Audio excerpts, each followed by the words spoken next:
Hello friends, బాగున్నావా? So మనకు ఈ ఫోటోలో చూసినట్లయితే ఒక స్ట్రింగ్ ఏని మనము ఇనిషియలైజ్ చేస్తున్నాం. దీనికి 2 వేస్ ఆఫ్ ఇనిషియలైజెస్ ఉన్నాయి. ఒకటి వచ్చేసి డైరెక్ట్ ఏబీసీ అంటున్నాడు, ఇంకోటి న్యూ స్ట్రింగ్ ఆఫ్ ఏబీసీ అంటున్నాడు. అసలు ఈ డిఫరెన్సెస్ ఏంటివి అనేది మనం ఈ వీడియో లోపల డిస్కస్ చేద్దాం, ఓకేనా? సో మనకి ఇక్కడ ఏమంటున్నాడు, ఏ ఈజ్ ఈక్వల్ టు ఏబీసీ అంటున్నాడు, ఓకే. దీన్ని ఏమంటావంటే స్ట్రింగ్ లిటరల్స్ అంటారు, ఓకేనా. ఇక్కడ ఏంటిది, new A is equal to new string of ABC అంటున్నాడు, ఓకేనా.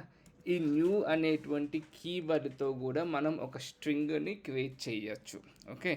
అయితే ఏంటిది డిఫరెన్స్ అంటే, మనకు ఒకటి స్ట్రింగ్ పూల్ అనేటువంటి ఒక కాన్సెప్ట్ ఉంటుంది. స్ట్రింగ్ పూల్ అనేది ఏంటిది అంటే, ప్రతి జావా ప్రోగ్రామ్కి కూడా ఇట్లా ఒక స్ట్రింగ్ పూల్ అనేది ఉంటుంది, ఓకే.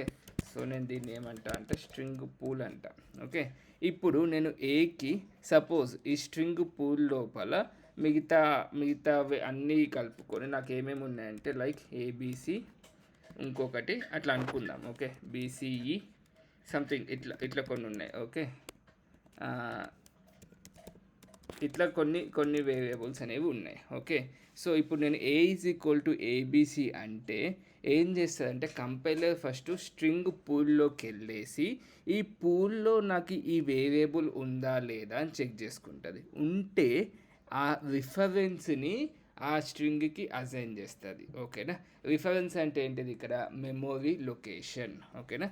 సో ఇక్కడ ఏమవుతుంది, memory location or the reference will be added here, okay. So దీనివల్ల ఏమవుతుంది అంటే, మనము మెమొరీ అనేది ప్రాపర్గా ఆప్టిమైజ్ చేసుకుంటున్నాం. ఎందుకు, ఆ వేరియబుల్ ఉంటే ఆ వేరియబుల్ని వాడుకో అని చెప్పేసి. బట్ ఈ కేస్ లోపల ఈ న్యూ స్ట్రింగ్ లోపల ఏమవుతుందంటే, ఇది పట్టించుకోకుండా డైరెక్ట్గా మనకు ఇంకోటి ఏముంటుంది అంటే హీప్ మెమొరీ అనే కాన్సెప్ట్ ఉంటుంది, ఓకేనా. సో ఈ హీప్ మెమొరీలోకి వెళ్ళేసి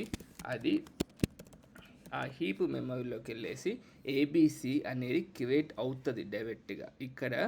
ఇక్కడ న్యూ స్ట్రింగ్ ఆఫ్ ఏబీసీ అనేది క్రియేట్ అవుతుంది, ఓకే. సింపుల్గా ఇట్లా క్రియేట్ అయిపోతుంది, ఓకే. అయితే ఇక్కడ ప్రాబ్లం ఏంటిది, ఇట్లా క్రియేట్ అయిపోయింది కదా, ఓకే. ఇక్కడ ప్రాబ్లం ఏంటిది అంటే, let's say B is equal to new string of ABC అన్నాను అనుకోండి. అప్పుడు ఏమవుతుంది అంటే, ఇక్కడ కూడా ఇంకొక స్ట్రింగ్ అనేది క్రియేట్ అయిపోతుంది. హీప్ మెమొరీ లోపల ఇంకొక స్ట్రింగ్ అనేది క్రియేట్ అయిపోతుంది, ఓకేనా. స్ట్రింగ్ ఆఫ్ ఏబీసీ అవుతుంది, ఓకే. ఇది ప్రాబ్లం. ఇక్కడ ప్రాబ్లం అని కూడా చెప్పాను, అంటే నీ యూస్ కేసుని బట్టి అది డిపెండ్ అవుతుంది. ఇప్పుడు నేను ఇక్కడ let's say like B is equal to ABC అన్నాను అనుకోండి. ఇక్కడ ఏమవుతుంది అంటే, ఆల్రెడీ ఆ రిఫరెన్స్ ఉంది కాబట్టి డైరెక్ట్గా దీనికి ఇది అజైన్ అయిపోతుంది. సో ఇది మేజర్ డిఫరెన్స్ అన్నట్టు. సో దీనివల్ల ఏమవుతుంది అంటే, నీకు లో మెమొరీ తీసుకుంటుంది, అంతేనా కదా. లో మెమొరీ అంటే మెమొరీ ఆప్టిమైజేషన్ అనేది ఎక్కువ ఉంటుంది, ఓకే. ఇక్కడ మెమొరీ ఆప్టిమైజేషన్ అనేది తక్కువ ఉంటుంది. లో మెమొరీ ఆప్టిమైజేషన్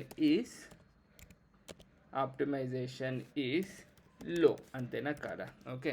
ఇది ఫస్ట్ డిఫరెన్స్ అనుకుంటే, ఇది ఏంటిది, మోర్ ఎఫిషియంట్ వే. ఇది కొద్దిగా లెస్ ఎఫిషియంట్. ఎందుకు అంటే ఈచ్ టైం ఒక ఆబ్జెక్ట్ అనేది క్రియేట్ అవుతుంది కాబట్టి ఇది కొద్దిగా లెస్ ఎఫిషియంట్ వే. అందుకే more often or not we need to use string లిటరల్స్ని ఎక్కువగా వాడాలి. ఇది న్యూ స్ట్రింగ్ అనేది ఎప్పుడు వాడాలి అంటే, నాకు ఒక కొత్త స్ట్రింగ్ అనేది క్రియేట్ అవ్వాలి ఈచ్ అండ్ ఎవ్రీ టైం, నాకు డూప్లికేట్స్ ఉండద్దు అనేటువంటి సినారియో లోపల మనం దీన్ని వాడాలి. ఇప్పుడు లెస్ మెమొరీ కాబట్టి ఏమవుతుంది, సెర్చ్ చేయడం కూడా ఈజీ అవుతుంది అండ్ మోర్ ఎఫిషియెంట్గా ఉంటుంది, ఓకేనా. So this is a major difference. ఎవరైనా నన్ను అడిగినట్లయితే నేను ఇవి చెప్తాను, ఓకేనా ఫ్రెండ్స్. మీకు నచ్చినట్లయితే లైక్ చేయండి, సబ్స్క్రైబ్ చేయండి.